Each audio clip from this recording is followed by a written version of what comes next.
"Can't you stay the night?" my mother asked, her voice tinged with worry. "I'd feel much more at ease if you didn't have to drive through the mountains in the dark." "Sorry, Mom," I sighed. "I've got an important meeting first thing tomorrow, and Alex has school as well." Her face softened when she glanced at my son, already tucked into his jacket and rubbing his eyes. "He looks tired." "He'll sleep most of the way," I said. "If I don't leave now, I'll be the one nodding off at my desk." She gave a small, defeated laugh before patting my shoulder and following me onto the porch. My father met us outside, his embrace carrying more weight than usual, before helping me load the bags into the trunk. I lingered a moment in the driver's seat, staring back at the old house, its windows glowing with the warmth from a lifetime of memories. For a breath, I thought about giving in, about staying one more night. But the clock was already ticking in the back of my mind. Tomorrow's spreadsheets, tomorrow's commute, tomorrow's bills. I leaned out the window, kissed her cheek, and promised, "We'll take it slow. I'll text when we're home." I eased the car down the crunchy gravel drive, watching Alex leaning against a window in my periphery, already half asleep. In the mirror, my parents stood together on the porch, their shoulders brushing, waving back with weary smiles. A subtle pang of guilt crawled over my heart as I wondered how many more times I would be able to see them again. My eyes lingered on their silhouettes as long as they were able, until the road finally bent and the house slipped from sight. I sighed and set my eyes back forward, not like I really had a choice in the matter. My hometown spread out in sparse fragments as we rolled through it. I recognized the weathered storefronts with hand-painted signs, and all the shuttered diners that had once bustled when I was a kid, their neon now sputtering or gone altogether. The only places still lit were the gas station by the highway and the bar across from it, its smoke-stained door spilling drunken laughter into the night air. Even in the dark, I knew every corner, every fence line. The town was stitched into me. Baseball games in the summer fields, bikes rattling over cracked sidewalks, that first awkward kiss in the alley behind the church. All those ghosts pressed against a place that looked smaller every year I returned. I found myself thinking of when I was Alex's age, running wild through those same streets. Summer evenings that stretched forever, chasing fireflies with a gang of friends until our mothers called us in. Winter mornings when the snow came down so thick that school was canceled, and the whole world turned into a playground. It hadn't felt like much back then, just everyday life. Only now do I realize how full it was, how I was never really alone. There was always someone knocking at the door, always a game being planned, always a cousin or neighbor ready to drag me along. I glanced in the mirror. Alex's small face rested against the glass, half hidden by his jacket's collar. He doesn't have that world, not in the same way. He has a room with toys, a screen that keeps him company, and a father who rushes in late, too tired to do more than ask about homework before collapsing into bed. He should have had more. A mother to soften the edges, to fill the house with something warmer than the hum of appliances. But she'd been gone since the day he arrived, leaving me to stumble through it all on my own. I've done what I can. I keep telling myself it's enough. That showing up eventually, putting food on the table, keeping the lights on, that it all adds up to something he'll understand one day. I tell myself it's necessary, that the hours I trade now will buy him something better later. A bigger house, a safer life, the kind of certainty my parents scraped for but could never reach. And maybe that's true. Maybe he'll thank me for it someday. That's what I whisper to myself when I get home too late to tuck him in. Still, there's a pinch in my chest when I see him like this, quiet, patient, asking for so little. A child shouldn't have to be so patient. Alex stirred, blinking at the dim streetlights. "Are we almost home?" he murmured. "Not yet, buddy," I said softly. "Go back to sleep. We've still got a long drive ahead of us." The last lamplight fell behind, and soon it was just the two of us, the car and the long road curling up into the mountains. The fog pressed thicker against the windows, softening the edges of the headlights until the road seemed less like asphalt and more like a gray ribbon suspended in nothing. "Dad?" Alex's voice was small, scratchy with drowsiness. "Yeah, bud? I can't sleep." I glanced in the mirror. His eyes were open, pale in the dim glow from the dashboard. I hesitated, searching for something, anything, that might help the miles pass. "Why don't you play one of your iPad games, the ones you like so much?" He nodded without a word and dug it out of his backpack. The glow of the screen lit up his face, painting him in pale blue as his fingers tapped and swiped. I never really understood those games, the noises, the colors, the endless little battles on tiny glowing maps. It all felt like nonsense to me, but he seemed to like them, and more often than not, it was the only thing that kept him occupied when I didn't have the energy to do so myself. The road coiled and meandered, climbing higher into the mountains at unintuitive angles, and after a while he let the tablet fall into his lap with a sigh. "It's making me dizzy," he muttered. He pressed his cheek to the cold window instead, eyes unfocused, watching the mist roll past.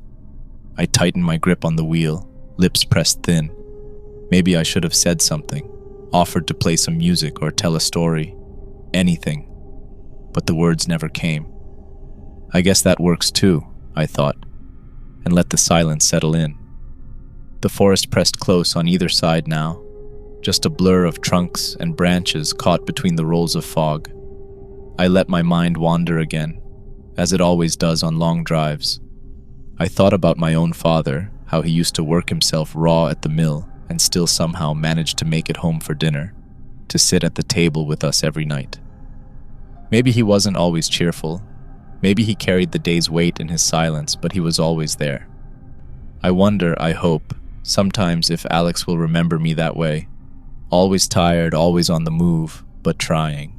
Or if he'll remember mostly the empty rooms, the waiting. "Dad?"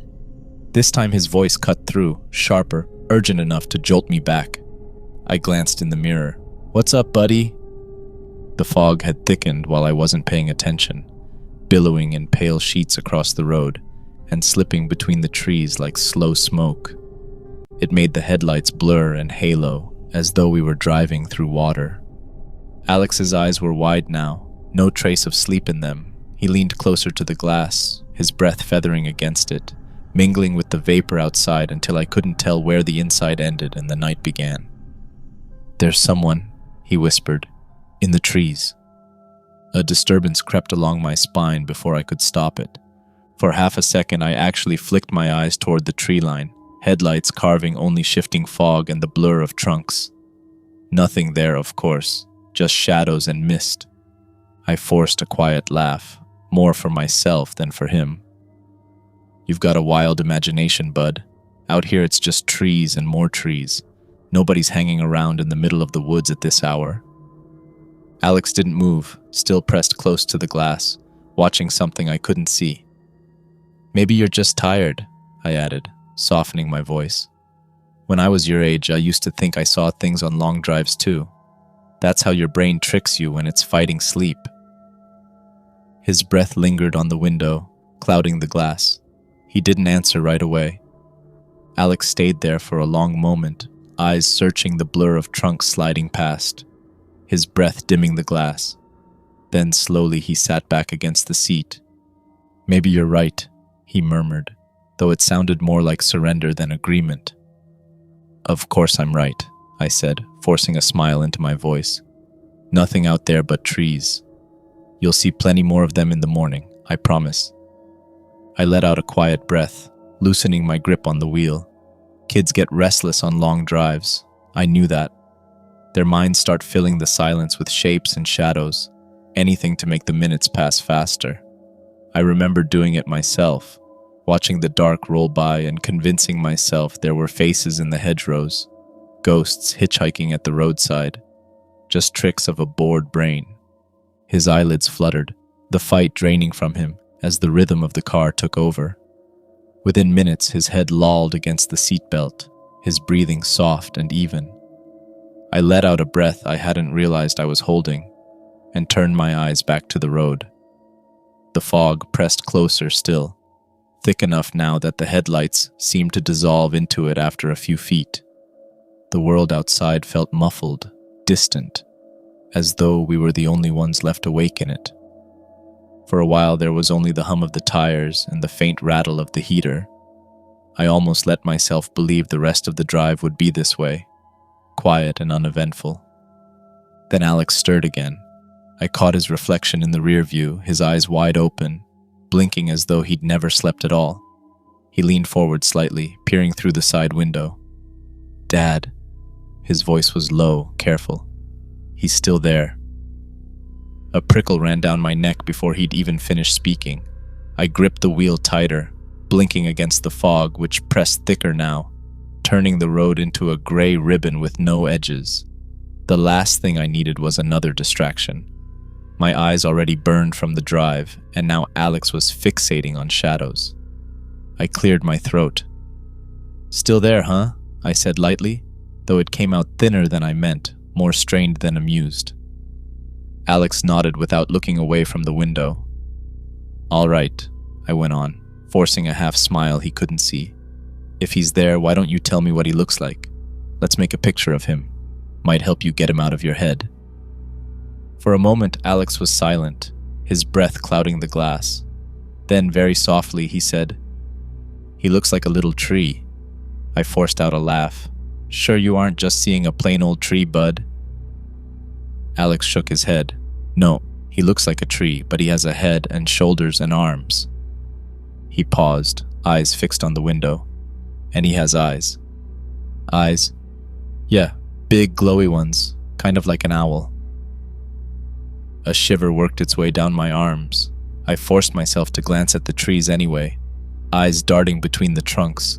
Nothing there, just the fog, pale and restless, folding over itself in the beams of the headlights. "Must be the way the light's hitting," I said, making my voice steady. "Headlights and mist can play tricks. Trust me, I've seen it plenty of times." Alex didn't answer. He sat back, still watching the glass, his breath fogging it in small, uneven bursts. We drove like that for a long while, the hum of the tires smoothed into something almost calming, and the silence between us settled heavy, but familiar, the kind that fills long roads at night. I even felt my grip ease on the wheel. Maybe he'd fall asleep again. Maybe the fog would thin out before the summit. Then Alex's voice broke the quiet, soft but edged with something new. "Dad?" "Yeah, bud?" "He's right outside the window now." My throat went dry.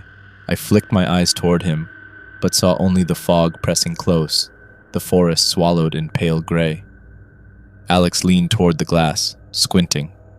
"He's trying to talk to me." Before I could respond, he thumbed the latch and rolled the window down a crack. Cold air spilled in, sharp and damp, curling through the heater's warmth. "Alex, hey!" I reached across, fumbling for the controls on the driver's side, but his hand was already on the glass. He leaned into the gap, lips moving, his voice soft and low, as though answering someone I couldn't hear. "Alex!" My tone came out sharper this time. "It's freezing out. Roll it back up." No reaction. His face was tilted toward the dark, his words too faint for me to catch, his breath vanishing into the mist outside. I gritted my teeth, fighting the urge to snap. "Alex, window up, now!" Still nothing. It was as if I wasn't even in the car with him. "Alex," I said, softer now. "Come on, bud. Roll it up. You'll catch a cold." The window stayed cracked, cold mist spilling into the car. Alex leaned toward it, his breath feathering into the dark. His lips kept moving, quiet, steady, as if he were carrying on a conversation I couldn't hear. My jaw clenched. Every mile of this road had already been a fight to keep my eyes open, and now this game, this fixation, whatever it was. I wanted to shout, to shake him back into himself. "Alex," I snapped. "Enough. Roll the damn window up." He didn't flinch, didn't even look at me. I sighed defeatedly before turning my head back. But as I did, I thought I saw the outline of a figure at the edge of my vision. arms crooked like broken branches. My chest tightened. I blinked hard, forcing my gaze forward again. Nothing there, just fog slipping between the trees, making shapes where none existed. A trick of the light, a trick of exhaustion. I let out another sigh, shaking my head at the nonsense of it all, and fixed my eyes back on the road. We just had to get home. Once we were there, he'd be back in school, back with his friends, back to normal. Something to pull his mind away from these little fantasies. That was what he needed. Structure, routine, distractions. But of course, that wasn't the end of it. Alex started talking to whatever it was he saw beyond the window, his voice startling me out of my inner monologue. "What game? Really? You know how to play tag in the dark? I've never tried that before." He let out a shy giggle. "Oh, Dad? Don't bother. He never has time to play." A knot tightened in my chest. I cleared my throat, tried to sound casual. "Alex, it's freezing out. You don't want to be sticking your head in the fog like that." In truth, though, those words hit me like a stab in the back. I thought he knew what I was sacrificing for his sake. I thought he understood. Was this his way of telling me I wasn't doing enough? Alex didn't seem to hear me. His fingers traced the sill, brushing against the cold air as though something waited just beyond. For a while I just heard him murmuring, voice low and steady like he was carrying on a secret conversation with the fog. At first I tried to ignore it, to keep my eyes fixed on the road, but the longer it went on, the tighter my chest felt. "Alex," I said finally, trying to keep my tone calm. "What are you two talking about?" He didn't turn toward me at first. His face was tilted toward the mist, eyes wide and shining as if he were watching something unfold just beyond the glass. When he finally spoke, his voice was hushed, almost reverent. He says he's the king of the forest. A chill brushed the back of my neck. "All the animals come to him," Alex went on, his words drifting, dreamlike. "The deer, the foxes, the owls. They all bow down and stay very still. They pay their respects." He paused, listening, nodding faintly, then continued, his voice softer now, almost awed. "He says there's a palace under the roots, bigger than anything I've ever seen, with doors carved from the oldest trees, so tall you can't see the top. When they open, they make the whole forest shake." His gaze drifted upward, as if picturing it. "There are halls that stretch forever, and the walls glow like they've got fireflies trapped inside them. He says the light never goes out, not ever. And there are rooms filled with leaves that never dry, rivers that run under the floor, and staircases that twist all the way down into the dark." Alex gave a faint, almost secretive smile. "He says it's all waiting for me." I pressed harder on the gas without meaning to, just to get us farther down the road. "There are kids there too," Alex said after a pause, his breath curling against the glass. "He says they laugh and play all the time, in the big halls and the gardens under the roots. They don't get tired, and they never have to go inside when it's dark." His smile widened, dreamy. "They climb the trees as high as they want, and nobody calls them down. And at night he takes them up above the branches, all the way to the stars, so close you can almost touch them." A chill ran through me at the way he said it, like he was half here and half somewhere else. For a moment, I almost let myself believe he was listening to something real, something outside the car. I shook the thought off. Just a story, just a tired kid letting his imagination spin itself out. I'd done the same when I was his age, made up kingdoms in the shadows, heard voices in the wind, anything to keep from being bored. But then Alex's voice dropped even lower, the words stretching out. "He says they don't even miss their moms and dads. They forget all about them." That one landed like a punch. My grip on the wheel tightened until it creaked. Of course. Of all the things to repeat back to me, that was the one. I ground my teeth, irritation spiking through the tiredness. I'd been driving for hours, working myself raw week after week to keep us afloat, and this was what I got. My son whispering about some make-believe king, or whatever he called it.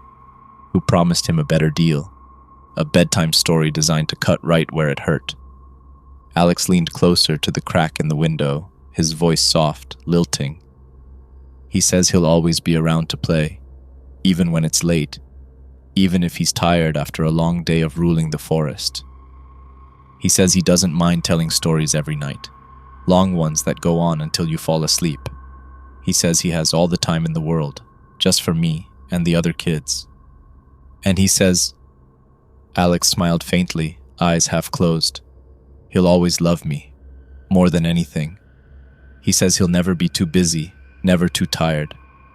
He'll have all the time in the world, just for me. The cold gnawed at my hands, knuckles white against the wheel, at my jaw, at the back of my neck. Alex was still smiling faintly into the fog, whispering things I couldn't hear. My patience broke. That's enough, I muttered, reaching across. My thumb jabbed the switch, and the motor whined as the window crawled shut. The mist thinned, sealed out by the pain. You don't get it! His voice shattered into a screech, high and raw. He was talking to me. There's no one there, I said, trying to steady my tone. Just fog, just trees. But Alex's face twisted, blotched and wet, and he screamed through the tears. I thought I could finally have someone to play with, someone who wouldn't leave me alone. Something in me snapped. I slammed my palm against the wheel so hard it rattled. Play? Is that all you think about? Do you have any idea what I've sacrificed for you? My voice was hoarse, cracking, but I couldn't stop. While you're at home, I'm out there breaking myself so you can eat, so you can have clothes, so you can have a future. Do you think any of that just appears out of thin air? Alex sobbed, his hands balled into fists. But I kept going, louder, angrier, as if every mile of exhaustion was spilling out at once. Do you think I like coming home late? Do you think I want to miss dinner, miss bedtime? You think I don't hate it every single time I can't be there? My chest heaved, heat pounding in my skull. But somebody has to keep this family standing, and it sure as hell can't be you. I barely heard him anymore, his cries fading beneath the weight of my own voice. I couldn't stop. The words kept tearing out of me, each one sharper than the last. So don't you dare tell me I don't care. Don't you dare say I don't want you. Everything I have left, everything I've ever done, it's been for you. My chest burned, words spilling out before I could stop them. Do you think I wanted this life? Do you think I asked to raise you alone? I bit the rest off, choking on it. My throat closed around the words I'd almost said, words I couldn't ever take back. And then the latch's sound cut through everything, leaving a sudden and absolute silence in its wake. Alex? My blood froze. I snapped my head around. The seat was empty. Alex! The car swerved as I slammed the brakes, gravel spitting beneath the tires. I threw the shifter into park and lunged out, the night air hitting me like ice. The fog clung heavy to the mountainside, swallowing the road, the trees, everything. Alex! My voice cracked. I fumbled for the flashlight under the seat, my hands shaking as I swept the beam through the mist. Trunks, rocks, shadows, nothing. Then, movement. A shape cutting through the fog at the edge of the tree line. Small, quick. Alex! My heart lurched. I stumbled down the embankment, gravel shifting under my boots, the beam jerking wildly as I pushed after him. Branches whipped at my arms, brambles clawed at my jeans, but I hardly felt them. I could see the figure darting ahead between the trunks, vanishing and reappearing in the folds of mist. Please! My throat tore with the word. Wait. I'm sorry, buddy. I'm so sorry. I'll do better, I promise. Just stop. The ground dipped under my feet, roots rising up like knotted steps, and for a moment the fog pooled thick around them, like the threshold of something vast and hidden beneath. Then the figure slipped out of sight, and the silence pressed close again. My light swung desperately from tree to tree, catching the mist rolling past trunks, branches shifting like pale arms. Alex! I screamed into the mist. Please don't leave me! And then, at last, movement again. Smaller this time, slower. The beam caught him, a slight figure, shoulders hunched, trudging up from the gray. Alex. His dark jacket blurred with the fog, his steps heavy and tired, but his outline was real. Relief ripped through me so hard I almost collapsed. I ran to him, dropped to my knees, tried to wrap him in my arms. Thank God you're okay. I thought I lost you, But he stood stiff in my grasp, eyes dull, jaw set. He didn't look at me, he didn't say a word. When I let go, he turned without speaking and began walking back toward the car. I followed, broken, the beam of the flashlight trembling across the ground. We didn't speak when I led him back to the car. Alex climbed in without looking at me, buckled his belt, and turned his face to the window. The engine coughed to life, headlights cutting tunnels through the fog. I tried to find words, any words to fill the void. Hey bud, maybe this weekend we could go to the park. Play some catch, what do you think? No answer, his breath fogged the glass. Or the arcade, you always beat me at those racing games. I forced a weak laugh. Bet you'd win again. Oh, maybe you could teach me to play one of those iPad games you like. The tires hummed, steady and endless. We could even go camping, just you and me. Build a fire, roast some marshmallows. Still nothing. Not a nod, not a glance. Just silence, as though the fog had seeped into the car itself. By the time we pulled into the driveway, dawn was breaking pale and gray. Alex unbuckled his belt, opened the door, and padded into the house without a word. I trailed after him, the silence heavier than any scream. He climbed the stairs, disappeared into his room, and shut the door. When I peeked in a few minutes later, he was already curled beneath the blankets, his small back to me. I stood there in the doorway, throat tight, the apology still caught behind my teeth. He didn't stir. He hasn't been the same since then. It's hard to explain. He still eats his breakfast, still does his homework, still even laughs sometimes at something on TV. But there's a weight to him now, a distance in the way he looks at me, as if a line was drawn that night and he stepped across it, leaving me on the other side. I've gone over it again and again. The fog, the road, the things he said, the man in the trees. I tell myself it could have been real, that something out there whispered to him, reached for him, tried to take him. Some nights that's easier to believe, but the truth is simpler and worse. It doesn't matter what was out there. What matters is that I wasn't. I told myself I was working for him, that all the long nights and empty rooms would add up to something better. But children don't wait for later. They only get one childhood, and I let it slip past while I kept promising myself there'd be time.